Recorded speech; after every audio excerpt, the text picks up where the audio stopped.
Are you ready for a good chat? Go on and tune in to the Go On Then podcast. It's your place to go with your host, David GSA Wrestling, and co-host, Ryan Iconic Shadows. And we're back then with the Go On Then podcast, episode 38. This week we are talking about, just put me control down, we are talking about Would You Want to Live Forever, and obviously there's some WWE news, some AEW news, and there's some other stuff we'll talk about. So let's start with Would You Want to Live Forever. This was meant to be this was meant to be the Sonic, Fresh Prince of Bel-Air, Moon Knight, and I added something else to that, but Brian was going to be here, and I want it to be a discussion. I don't want that. That episode's been knocked back, I think, 2-3 times now, because I really want Brian to be here, obviously his missus as well. Sending love to her, and obviously, hopefully this weekend we're going to get some recorded. Obviously I've left this till last minute, that's why I'm recording on my PlayStation, because it's easier to get the upload across so I can start downloading and editing it so you guys can watch it. This is episode 38, as I said, and we're talking about Would You Like to Live Forever. I had a big speech for this one, so I'm going to ramble a little bit. I can't keep an eye on the time today. Usually, like when I use the other app, so what happens is usually we record through an application.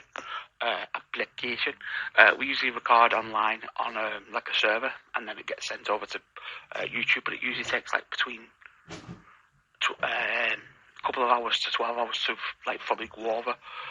Depending on how the servers are and depending on how long YouTube verifies and everything, so it usually takes a while for that to come fully through. So obviously with time being a constraint today to get this up and out, obviously I've moved it to PlayStation to record because I know it'll go upload in 5 minutes, 10 minutes at the most, and then I can start downloading, editing it and putting it back up to the podcast channel. So if it's a bit today, that's why, because obviously usually we record from my phone on a website, and then what we do is we download it from the website, and I've actually got the PC set up as well that we need. I'm trying to transfer it over to the PC, but it'll be sometime in the next couple of weeks that will be on the PC, trying to, because I've got my mic set up now, I've set everything up on the PC, so it now works fully. It took me a while to get that organised and sorted, but yeah, it's fully there, it's ready to go. So we just need to get onto that, but Brian, obviously his missus not being well. Shout out to his missus, hopefully she's better soon, because nobody likes being ill, and hopefully she'll be better soon, and we'll get Ryan back. This is the third one I think about recording me on. To be honest, I know if I was at well, Ryan would record it or try and record it. No, actually, he didn't last time. But if it had come down to it, I think he would have got recorded. I think he would have just done it on his own with Ed. But obviously, we're trying to get people in to fill it is really hard, especially with time constraints and trying to get people on at the right time and organise it and everything else. It's really hard to pull someone in just to do an episode or do a couple of episodes. 1 minute, guys.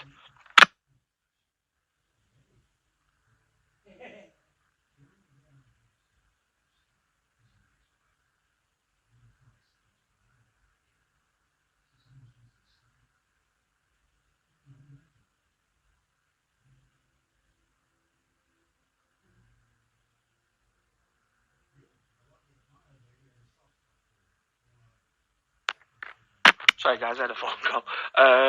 So let's start with the podcast, because I was rambling. So the rules was for this, that you have a ring and we'll let you live forever, but if you take it off you start to age, but would you want to? So my thinking behind this was I would wear the ring until I hit a point where I met someone or married them.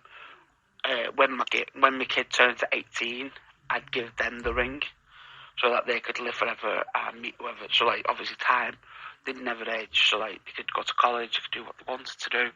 They could fucking meet, and then when they meet someone that they want to spend the rest of their life with, they could take the ring, do the same for their kid when they hit 18, pass the ring down, and then there's no rush to meet people. Because the thing is, we all are scared about dying or getting old or fucking, you know what I mean? So obviously, if you've got that where you don't need to feel pressure into, I've got to meet someone, I've got to settle down, we've got to have kids, we've got to have, because I'm 32 this year, that I've not got married, I've not got kids. I a lot of people are like, well, you should get married, you should have kids. And like, I've just said, like, when I meet someone and I'm happy, that's when I'll make that decision to have kids. And obviously settle down. But yeah, I feel like potentially a lot of people would judge me on that I've not got kids and I'm not settled down at this point yet. You could, so I think this was another bit of the conversation. So if you was going to pick an age to go back to, which one would you pick? I would say 16. The reason why is, it's not even like, the thing is, like, it's not that deep, but it is. The reason why is I was more likely one of the best shapes of my was. At 16, I was coaching, I was training, I was basically pushing through certain elements, as in, like, I was coaching every day, I was training every day, I was playing for, I think I was playing for three different teams. I was playing football, I was playing rugby, I was playing cricket. I was doing a lot of stuff. And I really enjoyed that time in life. And also, like, I was literally training my ass off every day.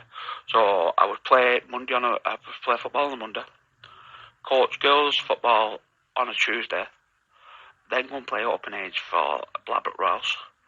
Wednesday I would play rugby. Thursday I would coach girls and play open age. Friday I would coach. I would teach. Oh no, so I play the teachers at school. I've been wrong one, and then I'd play football again. Saturday, obviously, I would do open age, so that would be like a proper football match where we'd be playing against like different teams. And then Sunday would be play football again, and then start again. So there was no day off, and then repeat. It just says repeat. The funny thing is, so it was. The funny thing is, there's 3 stories. One story is, one day I had to play for 8 hours. I thought, I don't know what I'm doing here, so I've only like put a bullet points. Basically, there was a day where we had a match as a UFA to go and play a team in a tournament, and they put the team out beforehand, so like people could, if you wasn't going to the tournament, you could go and train that night. But if you was at the tournament, you had to go home and like get something to eat, so that you didn't tie yourself up. Obviously, I didn't get bits. They said, oh, but they got the spots filled. I played so me, my mate, and my other mate decided to go and play the teachers as a warm-up game. For them, it was a warm-up game because my mates were going. And for me, I was like, oh, fucking shit, like, I'll play this, then I've got to go over to, I've got to run to where I was training next with the youth that I was working with. And then, obviously, it would all tie together. So, did that. And then I got literally through my door. So I did the school, then I went up, so that was an hour, ran up to where I was training next, did 2 hours there, got home, literally walked through I think I walked home, I can't remember running up, I think I walked home, and literally I was like, oh mum, I'll have my tea, went to sit, I put my ass down for 10 seconds, shouldn't have done it, I should have stood up. I get a phone call, David, can you come play in the tournament? People haven't showed up. So I then had to get dressed, ready, and go out the fucking door. Sorry for the first word. I had to go back out the door to go to a tournament that I played from, I want to say 7 o'clock through to about 11. I think I got in at 11 o'clock at night. So by that point, my tea was dead. And all I wanted to do was go to sleep because I've been running around for that many hours. So I've got another story of being a coach. Right, so there's another story. This is the second story I've got for this one. I coached girls football. It was young girls, not like, I was young, I was like 16. I was more like an assistant coach at the point, but the main coach left. So obviously the women had never touched football, and the only other person, I think my other mate who was doing it with me, had left and gone up because he was with someone, he was in a relationship and didn't want to do it anymore. So it was only me available to do this training course session. And I get a phone call, David, we need you. I was like, alright guys, I'm coming. So I go up to this training course. Obviously I've never coached on my own, so like, and the girls, I'm not much older than the girls. You're talking like probably 2 years difference, if that, maybe even less. And they're not going to really listen to me. It's like, I think I was like 17 at this point. I was either 16 or 17. They're not going to listen to me. Like, at the end of the day, like, I'm a kid that's teaching kids. You know what I mean? Like, it was never going to work. Anyway, so I didn't have any. They didn't bring me any cones, so I couldn't do any cones and run them down. So the only thing I could think of was water bottles.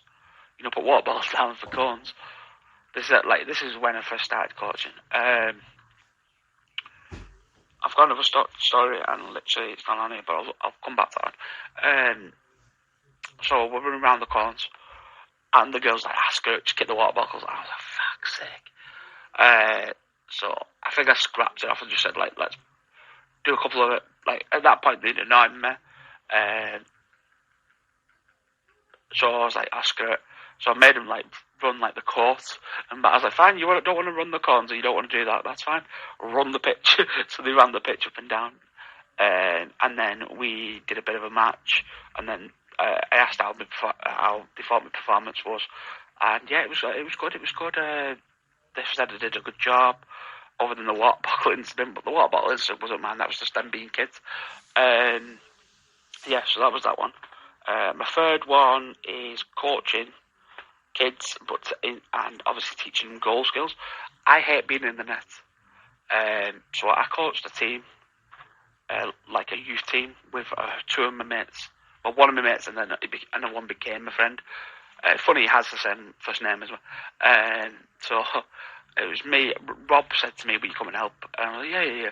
So I go down. We're teaching goalkeeper skills, and it's like, Dave, go in nets and show them how to dive. It's like, bro, I don't dive.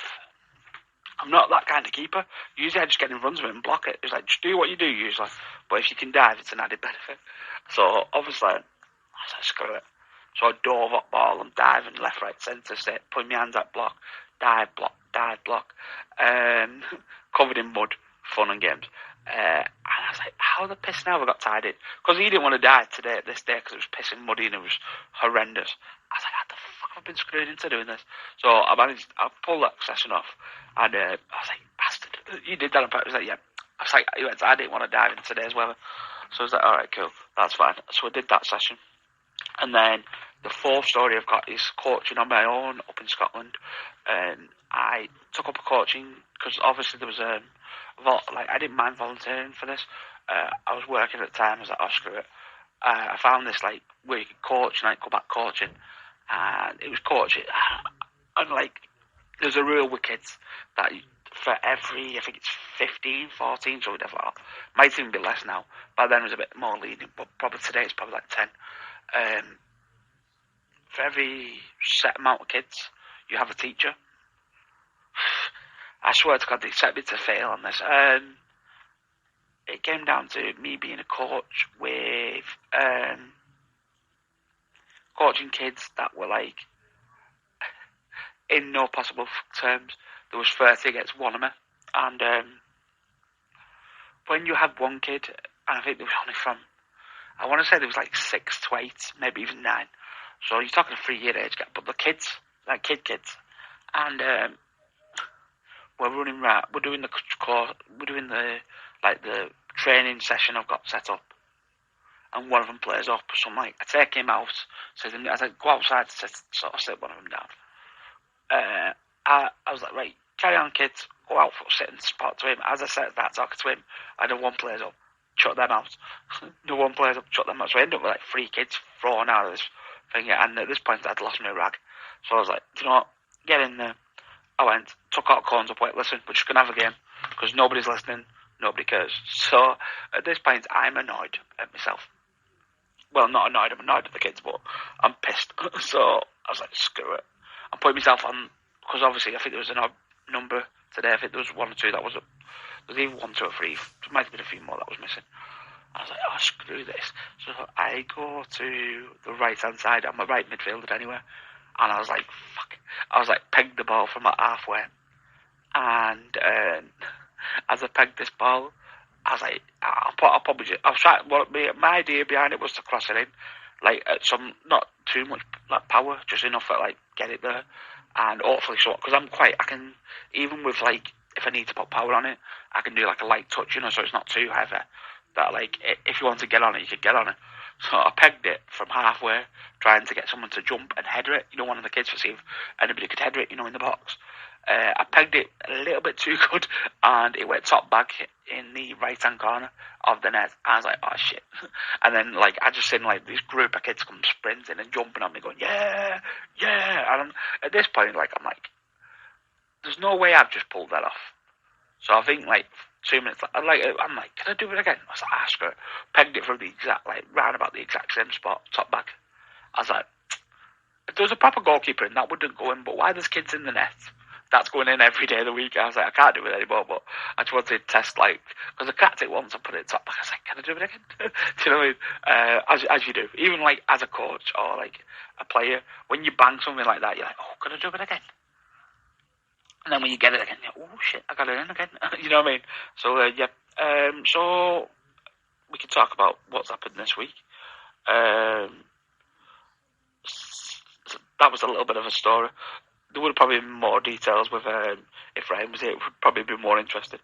So, yeah, this week, Sasha Banks and Naomi have walked out of WWE.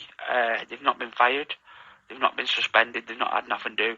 But I feel like they're scared if Sasha Banks got fired, she'd fuck off to AEW. Same goes for Naomi. She would go to AEW. So I feel like they sort of like tried to be a bit more lenient of it.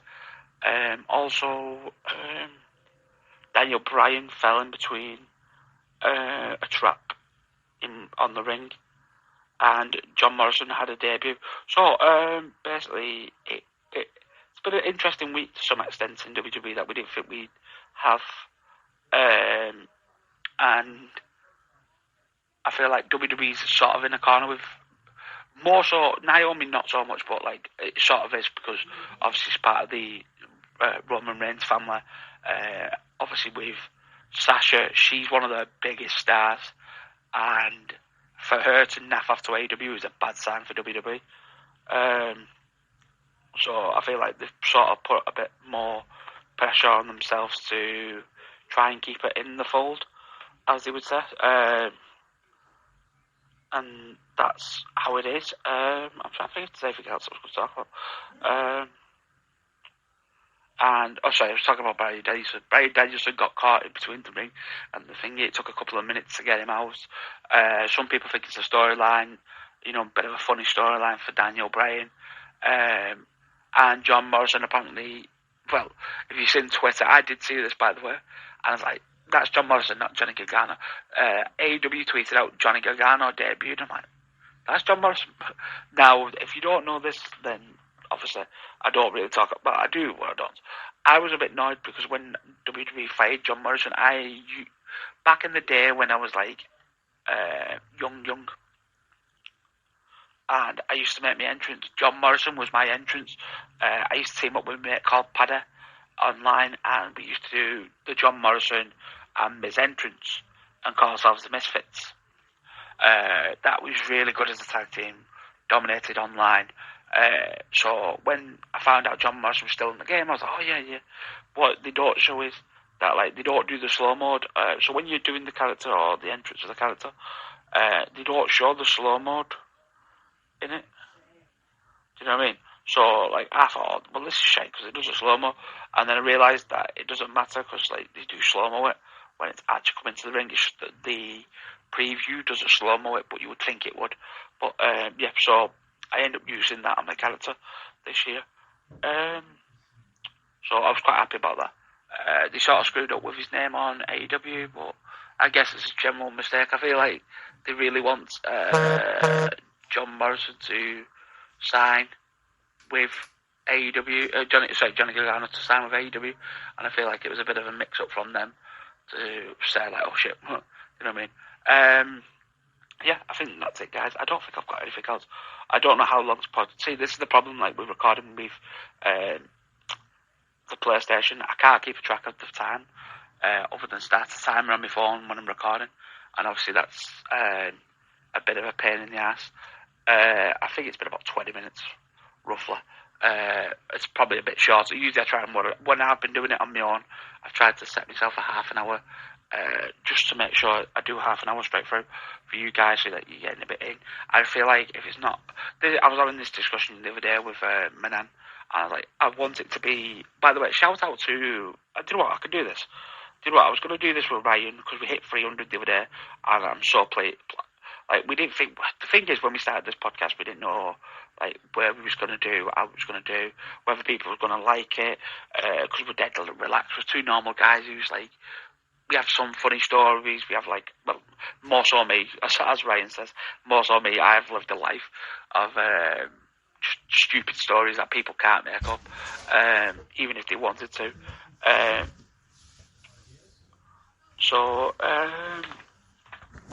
Yeah, we hit 314 the other day. That was quite a mad thing for us. We hit it, the other day. I love that, like, I can keep a track of this, guys, by the way.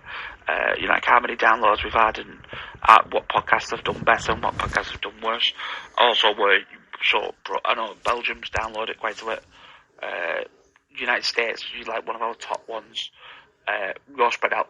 The only reason Belgium's the top with Brussels, and like I was like, oh, we're famous in Brussels. I made a joke about it, and I was like, we're gonna have to move to Brussels so we can be famous. And Ray was like, no. United States of America, mate, it's mad in the United States because there's like 4 or 5, from different states and stuff. UK, obviously, from where I live or around my area, a lot of people listen to it. Washington don't like us. I've realised that. Ireland, shout out to Dublin. Yes, Dublin was the only top 5 is Belgium, Brussels, Ireland, Dublin. Shout out to Dublin. United States, Santa Georgia. I've probably screwed that up. Sorry if you're from Santa Georgia and I fucked that up. I don't know. It says NA, so I don't know what that means. Where it was, and Ashford. And then Prescott's next, so. But shout out to Brussels, man. Like, it's mad because, like, we didn't know how it was going to do. And it says it right anyway. Like, we had, like, something like 100 downloads one month. He said, like, shit. I was like, yeah, tell me about it. Obviously, that's gone down slightly, but we'll get back up there. And thank you so much for everybody who listens to this, because I know, like, you take time out. We take time out of our day to record, but also you take time out of your days to listen to our crap. And obviously you can download it on the go, so you can listen to it on the go. I was up with Nan's the other day playing an episode. She said, oh, it's really good. And I was like, yeah. I said, we try our best to keep it entertaining, so that, like, you feel like you're getting something for your time and not, like, just getting shafted to some extent. So yeah, thank you very much for listening. I'm going to get this edited and up in less than 5 hours.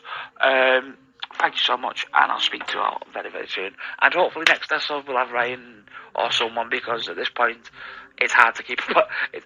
The thing is, it's hard to keep it going for half an hour with one ear, because obviously we go through stories or rattle through stuff, and obviously it's hard to keep it going, but I do, and I love it, and I love speaking to you guys, and hopefully you guys enjoy it as much. And obviously, if you want to hit us up, or if you want to go and tell Ryan, get his ass in gear and get back on, go into Iconic Shadows on Twitter, and you'll find Ryan, message him saying get your ass back on. If you want to message me privately, it is WrestlingGSA, and obviously the podcast is the Go On Then, I think it is. Yeah, at the Go On Then on Twitter. So if you want to message us and give us some ideas for podcast ideas, feel free. I think we've got 2 that is scheduled at the minute for till the new season kicks off, and then obviously we need new ideas. So yeah, hopefully. We'll talk probably as well on the next one. We'll talk about the ticket prices, because I think there's scandals on WWE. $4,500 for 2 people is a piss take. With a hotel, and I think I showed me name. I was like, yep, not happening. But yeah, thank you very much for listening, and I'll see you all in a bit. Did you enjoy our little chat? If so, why not drop a like? And if you want to see more, why not hit the subscribe button?